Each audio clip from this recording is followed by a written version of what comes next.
Hello, my fellow hobbyists.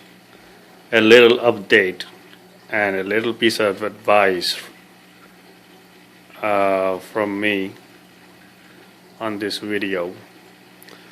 Since my last videos, my aqua clear and canister filter is gone because they both broke down 2 weeks apart.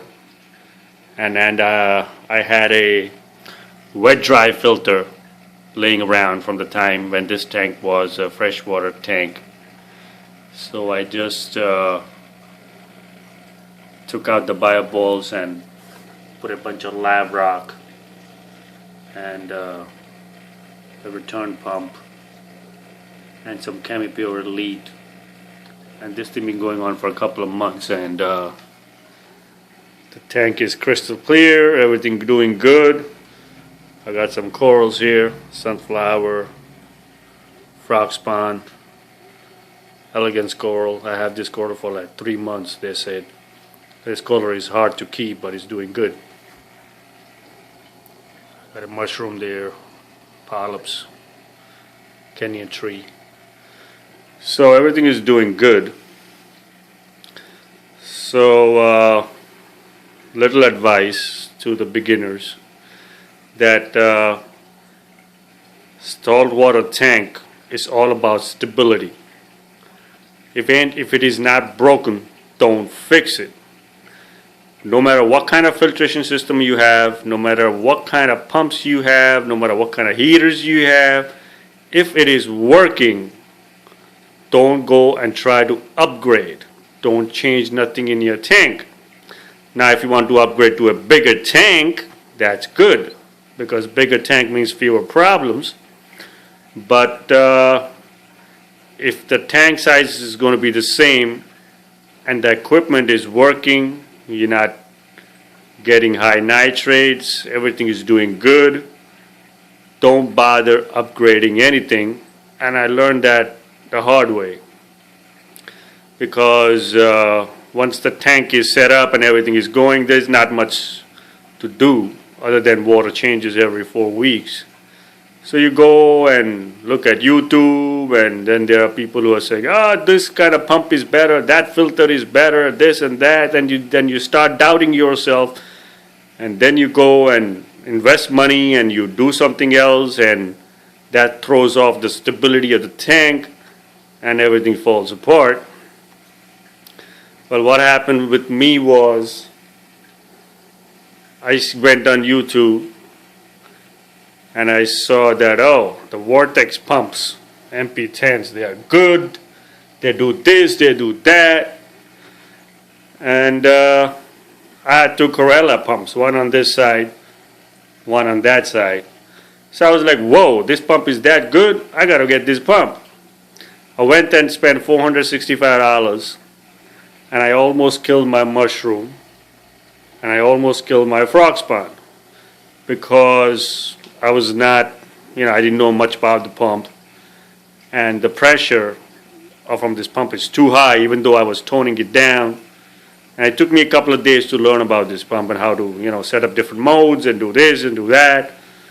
And it's an MP40, especially this pump is too powerful for my tank, because my tank is only 13 inches wide, and there is one line of rocks, as you can see. So no matter where I put the pump, the pressure directly hit the corals. I almost killed my corals. I didn't have to go and spend the money. My coral pumps was doing fine, and my corals were living, my fish was living. And I almost created a problem. Then I learned that coral beauty fish is not reef safe. My coral beauty has been in there for like 8-9 months now with corals. She didn't do nothing to corals. She was not nipping, everything was doing fine. Then suddenly I learned, no, coral beauty is not good. So I was like, damn, I'm in trouble. And then I took the coral beauty out, and then I started having algae problems in the tank, because the coral beauty was going around nipping on the rocks and eating any little algae left in the tank. And that was that. So if it is not broken, don't fix it.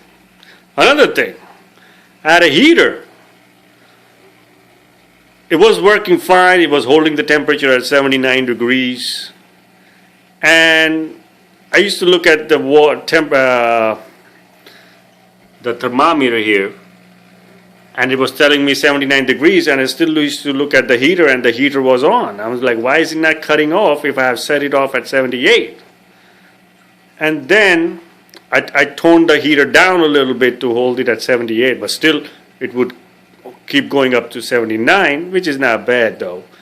And then I turned the heater down all the way to freaking 72, and it still would hold the temperature 79. I'm like, the freaking heater is broken.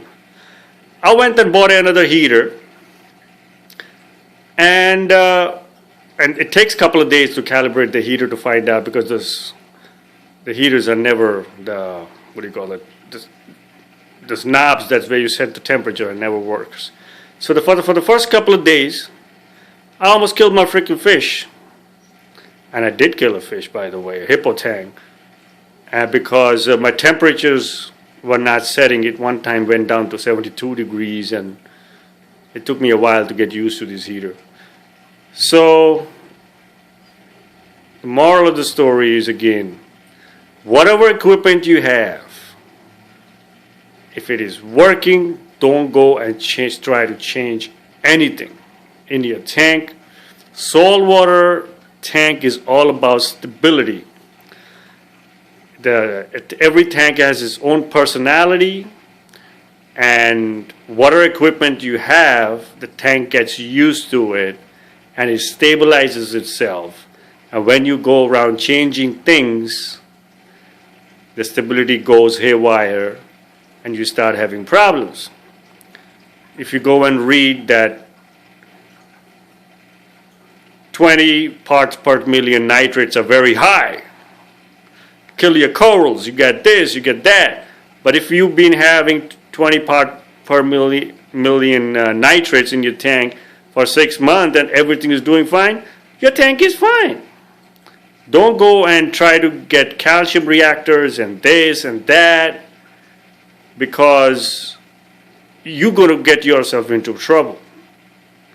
There are plenty of people who have no problems with their tanks, and then they go to vodka dosing and this dosing and that dosing, and they get into problems. So folks, if your tank is doing good and you have a tiny little hang-on filter and everything is doing fine, stick with the filter. Don't go around changing things. Alright guys, thanks a lot. Tank is doing good. Water is good. Water is clean. And I'm happy with the tank. And everything that is in there, equipment, rock structures, the way I put it, everything's going to stay. I ain't bothering with this tank no more until something breaks down. Alright guys, thanks a lot. Later. Goodbye.